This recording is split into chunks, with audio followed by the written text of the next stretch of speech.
esse é um assunto que promete também criar mais problemas para o Lula, porque ele está indo para cima da turma do agro, né? Que já não gosta muito dele. Essa semana agora, um dia depois da denúncia de Bolsonaro, a notícia. O governo suspende linhas subsidiadas de crédito do Plano Safra por falta de recursos. E esse assunto aqui é curioso. Podia ser bom de debater e refletir sobre diversas óticas diferentes, não só porque pode gerar desgaste para o governo Lula, mas, a depender do que for feito, isso aqui também pode gerar um aumento no custo da comida, uma quebradeira no setor, a gente vai falar sobre isso. E, antes de tudo, né, vamos entender o que é o Plano Safra. E eu achei essa matéria interessante exatamente por causa disso. Ele explica por que, assim, o que é o Plano Safra, por que acabou o dinheiro. O governo Lula decidiu suspender as linhas subsidiadas do Plano Safra de 2024-2025 por falta de recursos no orçamento para bancar a equalização das taxas de juros em um momento de alta da Selic. Lá vai. A suspensão temporária das linhas de crédito com recursos equalizados do Plano Safra se fez necessária em função da elevação da taxa básica de juros, o que resultou no aumento do custo de equalização de crédito no Plano Safra, diz a pasta em nota. A pasta do que? Do agro, Alfávaro. Das linhas subsidiadas, o governo banca uma parte do custo do empréstimo, para que os produtores consigam tomar recursos a uma menor taxa do que a Selic. Com isso, o Plano Safra 24-25 ofereceu taxas de juros de 8% ao ano para custeio e comercialização e entre 7% e 12% para investimentos. Se tu for no banco hoje, tu consegue um empréstimo no valor da Selic? 13 quebrado? Acho que não, né? Vai te meter uns 18, 20, 23, quem sabe? Para você, é sempre lá em cima. Veja lá como é, né? Então, assim, não é só abaixo da Selic, nunca é a Selic. Os bancos sempre botam um pouquinho mais. Então, o que é o Plano Safra? Você tem lá a Selic, que estava 10%, 10 quebrado. Estava 10,5%. Estava 10,5% quando eles calcularam isso daí. Então, é 10,5%. Você, produtor rural, vai receber aí um crédito a 8% de juros. Pô, ou então 7%, de 7 a 12% para investimento. Pô, bacana, porreta. O plano Paulinho foi elaborado quando a Selic estava em ciclo de queda. Em seu lançamento no início de julho do ano passado, a taxa básica já havia caído 10,5% ao ano. O subsídio que o Tesouro banca equivale ao diferencial entre as taxas, ou seja, é 10,5%, está pegando a 8%, o governo vai arcar com os 2,5%. E o custo aumentou porque desde setembro, né, o Copom vem elevando a taxa básica, que já está em 3,25% ao ano, deve subir pelo menos 14,25%. Aí você fala, meu Deus, não dava para evitar isso daqui? Rapaz, que dava, né? Sabíamos que Plano Safra iria ficar sem recursos. Mas como assim, rapaz? Se tu sabia, por que tu não resolveu? Esperou acabar, suspender, para começar a fazer alguma coisa? E aí a turma disse que isso aqui só vai ser resolvido mesmo quando voltar o orçamento. Já estamos no final de fevereiro.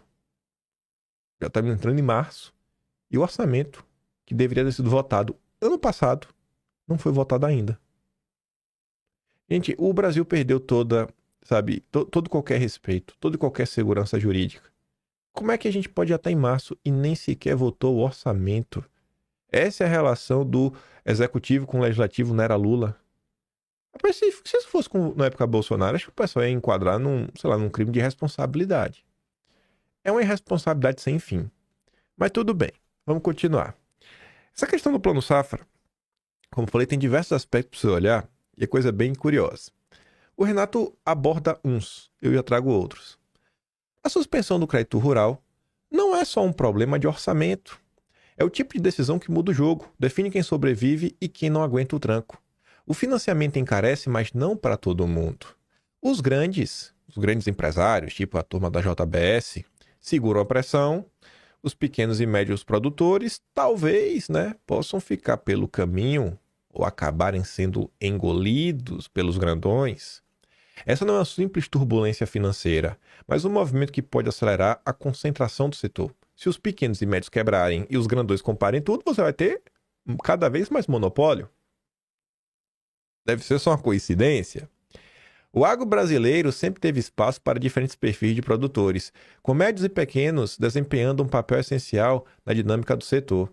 Sem crédito acessível, esse equilíbrio se rompe, favorecendo a consolidação que reduz a concorrência e aumenta a influência de poucos grupos sobre toda a cadeia produtiva. O empobrecimento programado parece ser real. As decisões tomadas hoje determinam quem terá acesso ao mercado e quem será forçado a sair dele. O impacto vai além do mercado interno. O Brasil é um dos principais fornecedores de alimentos do mundo e qualquer ruptura nessa cadeia não significa apenas preços mais altos. Quando o financiamento da produção se torna restrito e passa a ser condicionado por interesses financeiros, a lógica da oferta deixa de responder à necessidade real de abastecimento e passa a ser um fator geopolítico. Segurança alimentar não é apenas uma questão de produção, mas de controle. E o Brasil pode estar perdendo esse controle sem nem perceber. Deve ser tudo uma simples coincidência. Trazer outro assunto aqui agora. Tem um comentário que eu não sei onde eu coloquei, mas era para estar na sequência. Se não está aqui, eu nem vou atrás. Tinha uns liberais no Twitter que eles pegaram essa questão do Plano Safra, eles postaram e falaram: agora o governo acabou? Isso aqui é inaceitável. Não só liberais, como libertários, que é aquela galera que fala que tem que acabar com o Estado. Vem cá, gente. Como é que você pode ser um libertário e apoiar o Plano Safra? O Plano Safra é usar o teu dinheiro, do teu imposto, para financiar o agronegócio. Não é para acabar com o Estado? Essa história de Estado mínimo, Estado mínimo, Estado mínimo... Cara, eu gosto da fala do Enéas. Não é Estado mínimo, nem Estado máximo. É o Estado necessário. É o Estado necessário. Ao redor do mundo, acho que todos os países têm algum tipo de programa de incentivo, subsídio para o agronegócio, para diversas coisas, porque é um setor muito importante. É um setor que ele não tem só o impacto no dia a dia, na tua comida, no teu prato, o que pode gerar uma certa desestabilização. Porque, gente, pensa o seguinte, você prefere tocar um país que o povo tá contente, sorridente, tá conseguindo comer, ou um país que tá todo mundo revoltado com fome? Se o povo tá pelo menos comendo, as coisas estão um pouco mais calmas. Você consegue, sabe, até organizar o meio de campo. Se a população não tá tão voraz contra você. É bom que o povo esteja minimamente satisfeito. E comida é o básico do básico do básico. Segundo lugar, uma coisa que é um movimento que hoje até não tanto, porque já aconteceu muito mais forte no passado, mas o fenômeno de êxodo rural. Imagine se lá atrás, no Brasil, tivesse feito um programa mais coerente, mais coeso, e até talvez uma espécie de reforma agrária, como o Partido Republicano, o Thomas Jefferson fez lá em 1865 nos Estados Unidos. 1865, vocês querem imposto, vocês querem popular, né? E lá o Far West, né? O Faroeste, vocês podem ter um pedaço de terra, a gente pode organizar, vamos organizar aqui o meio de campo. E aí você não coloca para toda a população ir para os grandes centros. A população vai saindo do interior, aí você vai perdendo mão de obra no interior, você vai perdendo quem possa trabalhar nas fazendas, e você começa a ter um acúmulo de pessoas em cidades, que se dá de forma tão rápida que você não consegue desenvolver infraestrutura na mesma velocidade. Aí você começa a ter bairros totalmente mal planejados, às vezes começa a ter invasões, e você começa a ter os problemas das grandes cidades que o Brasil tem hoje. Então, assim, cuidar do agronegócio envolve mil coisas. Imagina lá na França, se tudo der errado do agro. Toda a população do interior sai e começa a morar em Paris, que já está uma cidade, assim, caótica. Como é que você resolve isso? Então, assim, as pessoas lidam com essas questões econômicas, na maior parte do tempo, só olhando a cifra e o dinheiro. Enquanto o Brasil fica nesse papo de maluco, da ortodoxia econômica do Pedro Malande, Mabacha, Pesce Arida, Armínio Fraga, Andelara Rezende, Helena Landau, Henrique Meirelles, que toda assim, a economia está muito dinâmica. Aumenta a taxa de juros, porque não fica bem dinâmica, se ficar dinâmica demais, vai circular muito, vai aumentar demais a demanda, logo a oferta meio que a mesma, vai ter inflação, a gente tem que controlar a inflação, então tome taxa de juros. A inflação saiu do controle por outro motivo, tome taxa de juros. Não, porque o preço das commodities lá fora subiu, caiu, etc. Tome taxa de juros. Tudo taxa de juros, tudo taxa de juros, taxa de juros, taxa de juros. E aí, olha para o mercado diante do Brasil agora. É a tua comida, o teu prato. Pode quebrar negócio, pode gerar algum tipo de êxodo rural, pode gerar concentração, monopólio. E aí, vai acabar totalmente com o Estado? O Estado não tem que participar de nada?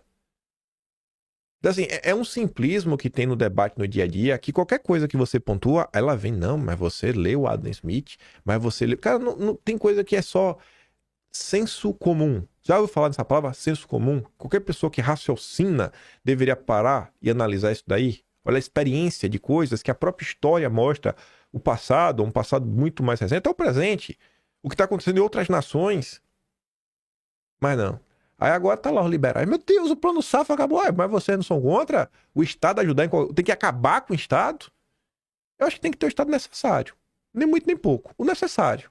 O necessário. Comida é algo assim essencial. É essencial mesmo. Tiver um período de seca muito bravo, tiver um problema gigantesco, que ia fazer o quê? Deixa o algo quebrar? Deixa quebrar as cadeias de produção como um todo? Então, vamos usar a cachola, né? Pra alguma coisa. Além de segurar as orelhas.